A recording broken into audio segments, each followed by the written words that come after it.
Hola chicas y chicos, pues aquí estamos en una nueva edición de las presentaciones narradas y en complemento a la presentación anterior de fachadas vamos con carpinterías exteriores y vidriería.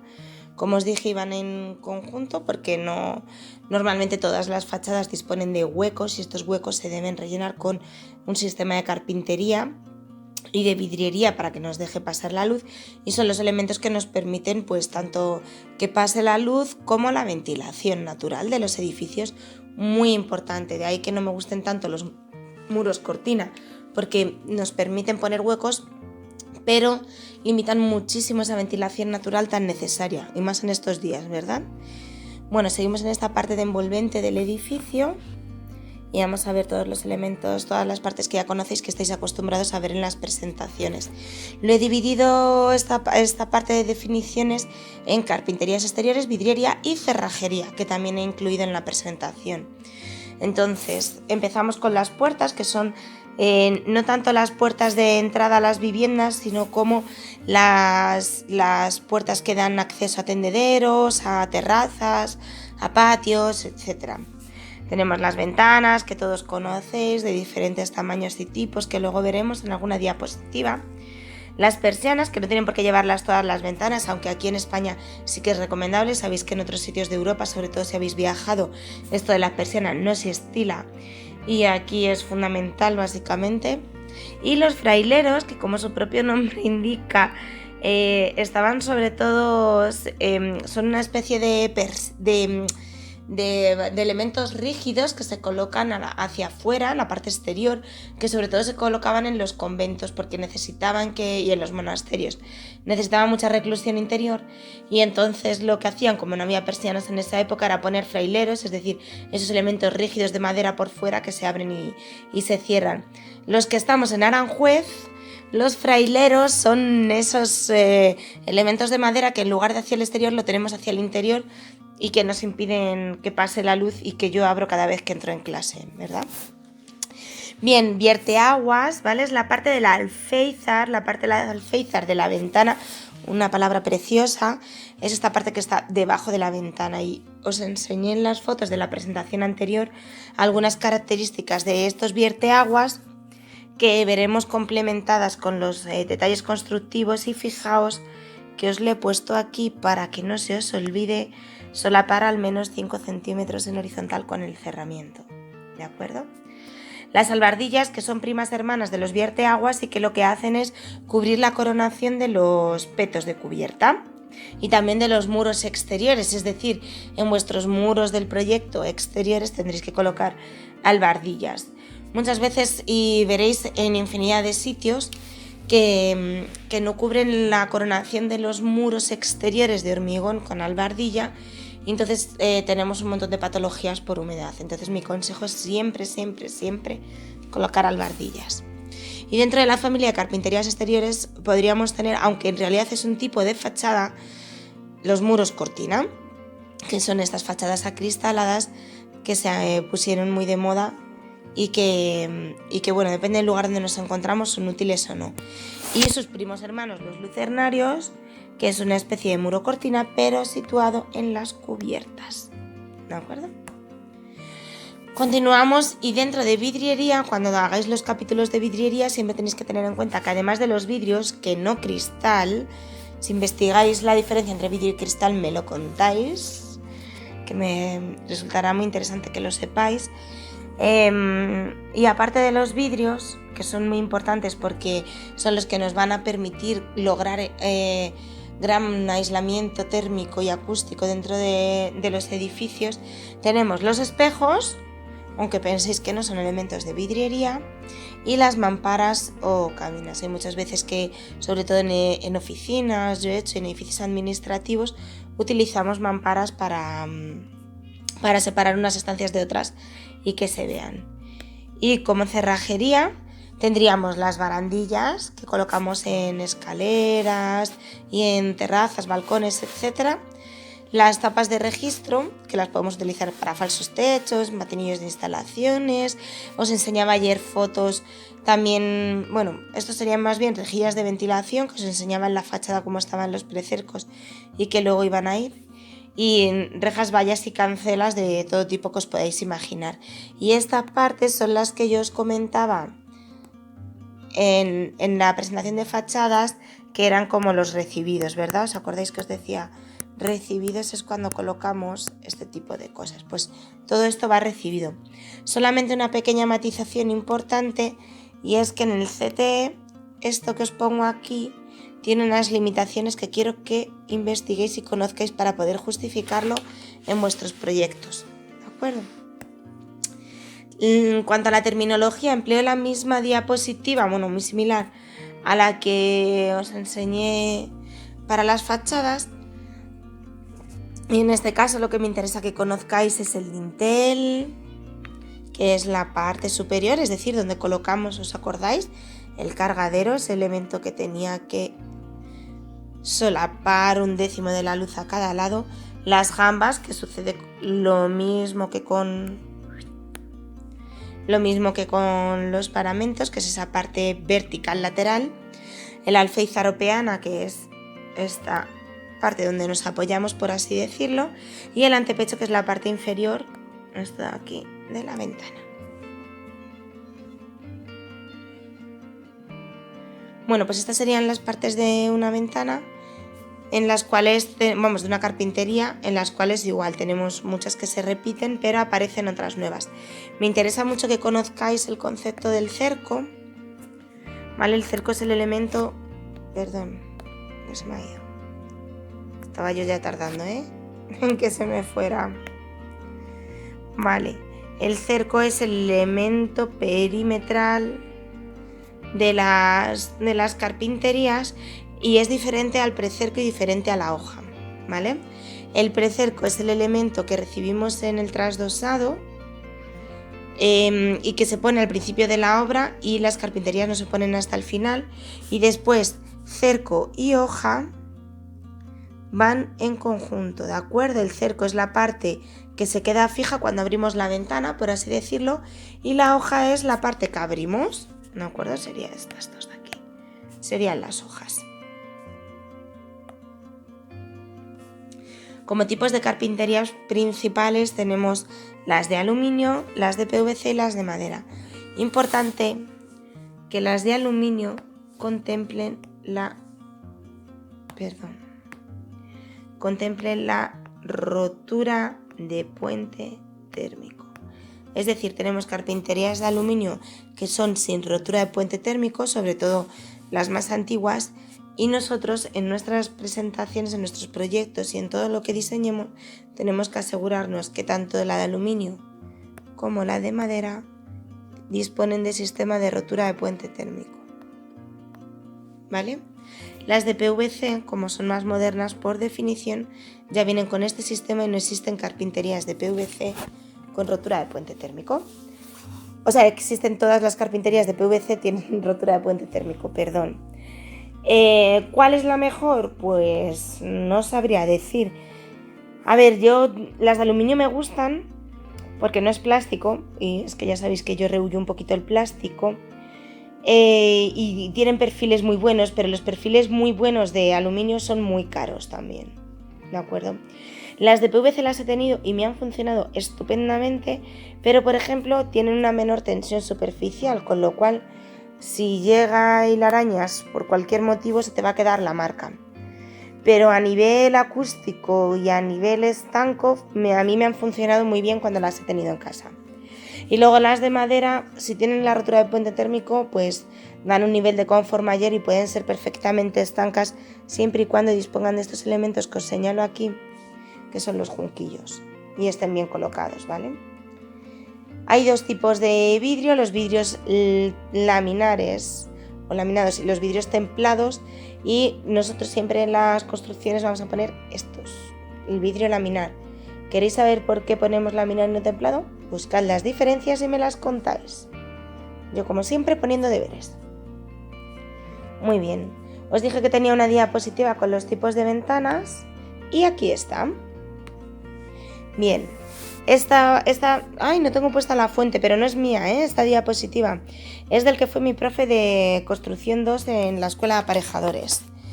de Luis Beltrán, ya jubilado, y que el año pasado, que todavía no estaba jubilado, tuvimos la suerte de tenerle en el máster en una sesión crítica y este año, como no vamos a tener sesiones críticas, pues nos fastidiamos y no le tenemos. Pero bueno. Tipos de ventanas. Practicable de una hoja, ¿vale? También se las llama abatibles, ¿vale? A mí me gusta más llamarlas abatibles, pero antiguamente se las llamaba siempre practicables y por eso es la manía. Fijaos en dos cosas. Uno, que nos viene la forma y que nos viene la simbología. ¿De acuerdo? Cuando vosotros hagáis vuestro plano de carpinterías, que veremos más adelante, tenéis que hacer la simbología para que se entiendan. Y cuando tengáis que nombrar cómo se van a abrir esas ventanas, también es muy, muy importante. Vale. En segundo lugar tenemos las fijas, que son aquellas que no se abren y solamente sirven para iluminar. Pivotante vertical, estas prácticamente no se utilizan, yo os diría que no las utilizarais. Abatibles de 2 hojas, estas se utilizan mucho. Y bueno, es importante cuando colocamos hojas abatibles o carpinterías abatibles que la carpintería, los obreros, os las reciban bien atornilladas a los trasdosados y no solo superpuestas, porque si no se mueven y pierden estanqueidad. Correderas, que pueden ser de una hoja o de 2 hojas, normalmente las correderas siempre van a ser de 2 hojas. Antes se utilizaban muchísimo y cada vez se utilizan menos porque son menos estancas que las abatibles. Entonces por eso utilizamos más las abatibles. La contra, a ver, esto tiene como siempre sus pros y sus contras. Yo os digo lo que a mí me parece y vosotros tomáis las decisiones que consideréis. Las abatibles, tengo más superficie de ventilación, pues puedo abrir las 2 hojas de manera simultánea. Las correderas, lo malo que tiene es que solamente puedo abrir la mitad de la hoja, pero en ventaja no nos ocupan espacio dentro de la estancia. Después tenemos las abatibles horizontales, ¿vale? Las abatibles horizontales también se combinan mucho con las abatibles verticales y entonces reciben el nombre de oscilobatientes y su simbología sería mezclando, voy a ver si me sale bien, un momentito, mezclando las dos simbologías. Lo voy a hacer mejor en esta, negativo, ahí. Bueno, un poquito chungui, pero si las uniéramos sería así, ¿de acuerdo? Luego tenemos las de guillotina, que son las que se levantan hacia arriba y hacia abajo.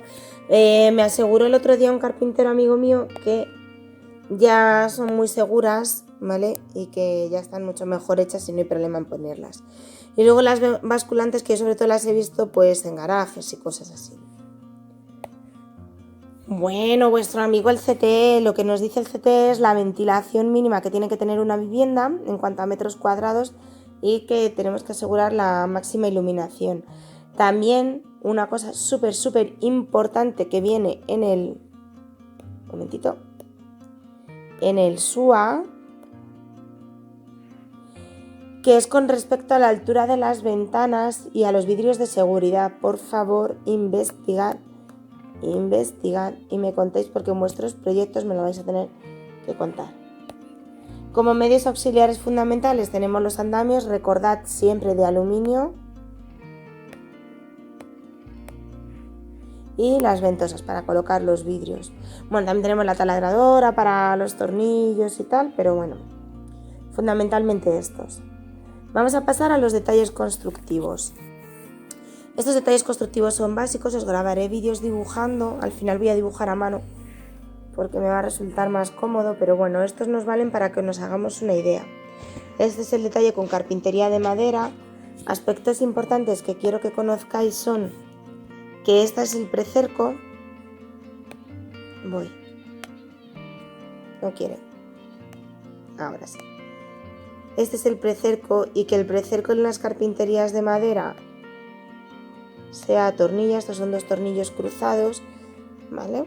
Y va en todo el perímetro de la hoja. Luego tendríamos el cerco, que sería esta parte. Y por último tendríamos la hoja, que es lo que se abre, pinto en verde. Fijaos como todo tiene sentido en las carpinterías y que esta hoja, que es abatible, tiene que poderse abrir hacia adentro, ¿vale? Si no la dibujáis bien, se nota que no se puede abrir hacia adentro.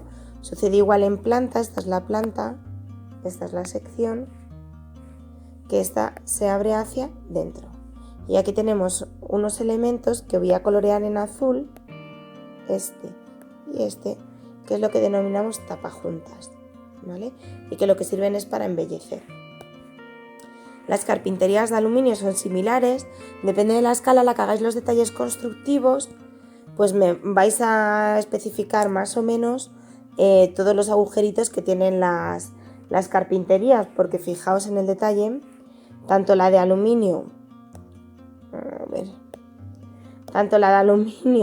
como la de PVC, fijaos la de agujerillos que tiene. Entonces, no hace falta que me hagáis tanto porque no quiero que perdáis el tiempo en eso, pero sí que se noten las diferencias entre una y otra. Entonces, la de aluminio más o menos va a ser así. Este es el precerco.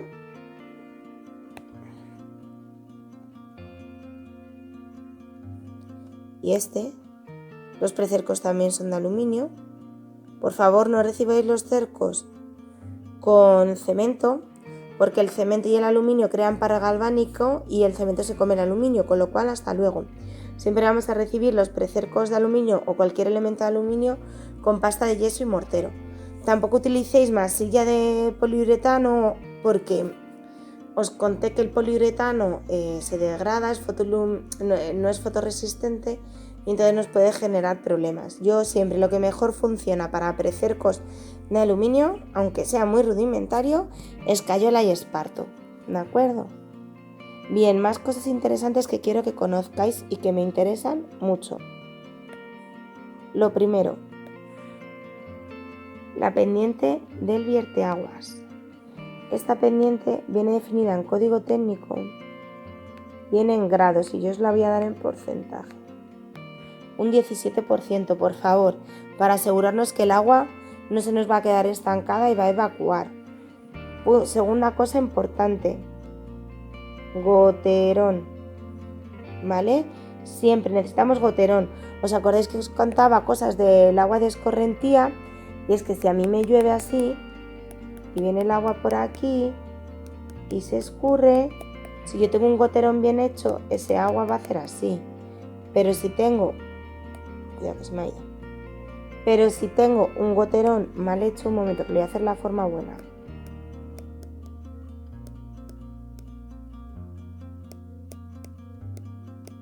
Vale. Voy.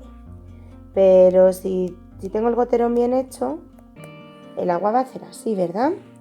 Y entonces no se me va a meter dentro, no tengo ninguna opción, va a caer.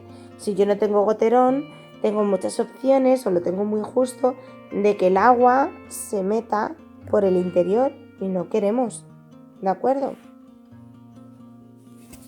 Y aspecto número 2, esto de aquí no es una impermeabilización, ¿vale? Es simplemente una lámina barrera de vapor para evitar condensaciones. No pongáis ahí impermeabilizaciones que no sirven para nada. Y ahora, más cosas que quiero que os fijéis súper importantes. Ahí está, ¿vale? Sellado perimetral, la pelotita. No me importa que me la hagáis súper grande, pero quiero un sellado perimetral ahí, para que este agua azul que yo he pintado cuando entre dentro no se meta dentro de nuestro edificio, ¿de acuerdo?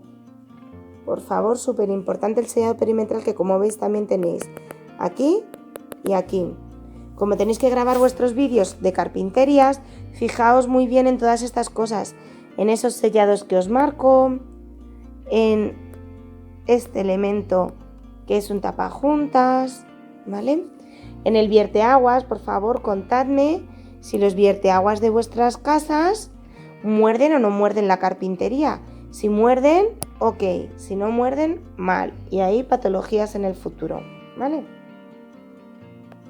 Y por último tenemos las de PVC, que la única diferencia que quiero que sepáis con las de aluminio, porque el resto de elementos son más o menos igual, es que para marcar que tienen rotura de puente térmico, le dibujáis un agujerillo en medio. En vuestros proyectos podéis poner bien de PVC, bien de aluminio, bien de madera, siempre y cuando me lo justifiquéis todo. Vamos terminando contándoos que es muy importante que en vuestros proyectos tengáis un plano de carpinterías, ¿vale? El plano de carpinterías tiene esta forma, fijaos porque surgió lo de la cartela y yo os conté en videoconferencia que siempre teníamos que tener una cartela o cajetín con la información del plano y del proyecto. Y en el plano de carpinterías lo que se trata es como que hagáis una leyenda de carpinterías, en el cual vais a colocar, fijaos, cada uno de los tipos diferentes de carpintería que tengáis, con el tipo de abertura de las puertas y de las ventanas. Bueno, esta es puerta. Todas las que hay aquí son puertas, pero con las ventanas procederíamos de la misma manera. Y lo que tenéis que contar, que lo tenéis en aula virtual, esto para poder consultarlo más grande, es el material, las dimensiones, el tipo de vidrio y todo esto. En los detalles constructivos os hablaré de tipos de vidrio. Pero en vuestros proyectos quiero plano de carpintería. Y como siempre, mediciones, carpinterías exteriores van en un capítulo, vidriería en otro capítulo porque son oficios distintos. Muchas veces se lo encargamos a la misma subcontrata. A ver, tiene sus cosas buenas porque ellos solo se lo guisan, se lo comen, se lo miden y todo. Y tiene sus cosas malas porque al final los carpinteros de aluminio de PVC no son vidrieros. Entonces, bueno, yo prefiero por separado. Y luego la cerrajería, que es donde meteríamos nuestras barandillas, la reja, las vallas. Y también, fijaos, otros dos elementos de los que no he hablado porque no me interesa mucho en este año en esta asignatura, que son las puertas de chapa y las puertas cortafuegos. ¿Vale? Estas sobre todo se utilizan para cuartos de instalaciones, garajes, interiores. Bueno, ahora no podéis salir de casa, pero cuando podáis salir de casa o si tenéis que ir a la compra en coche, por favor, mirad las puertas, si tenéis garaje en la urbanización, mirad que todas las puertas sean cortafuegos. Como siempre, las medidas de seguridad básicamente relacionadas con caídas en altura y por último los EPIs, ¿vale? Que vamos a mirar, las partes que vamos a mirar que sean importantes para comprobar la calidad de la ejecución. Y hasta aquí nuestra presentación de carpinterías y vidrierías. Espero que os haya servido y os hayáis enterado y nos vemos en la siguiente.